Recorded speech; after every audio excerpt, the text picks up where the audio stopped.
পবিত্র ঈদুল আজহার প্রধান জামাত শেষে রাজধানীর জাতীয় ঈদগাহে মুসল্লিদের সঙ্গে ঈদের শুভেচ্ছা বিনিময় করেছেন প্রধানমন্ত্রী তারেক রহমান। নামাজ শেষে তিনি উপস্থিত মুসল্লিদের সঙ্গে হাত মেলান এবং কোলাকুলি করেন। সরকার প্রধানকে কাছে পেয়ে অনেক সাধারণ মানুষ আবেগাপ্লুত হয়ে পড়েন।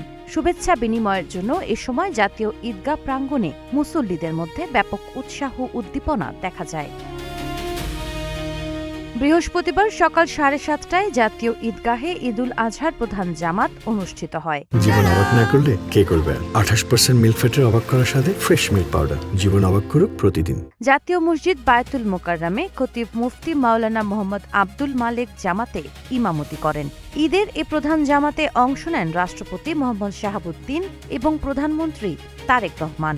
এছাড়াও উপস্থিত ছিলেন প্রধান বিচারপতি, মন্ত্রিপরিষদের সদস্য, বিভিন্ন মুসলিম দেশের কূটনীতিক, ঊর্ধ্বতন সরকারি কর্মকর্তা এবং বিভিন্ন শ্রেণী পেশার বিপুল সংখ্যক মুসল্লি।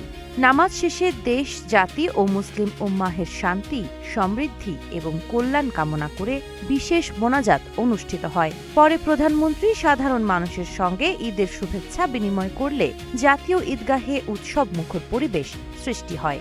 সরকার প্রধানের এমন সরাসরি উপস্থিতি ও সাধারণ মানুষের সঙ্গে সৌহার্দ্যপূর্ণ শুভেচ্ছা বিনিময় ঈদের আনন্দকে আরও বাড়িয়ে তোলে এবং জাতীয় ঈদগাহে মিলন মেলার আবহ তৈরি করে।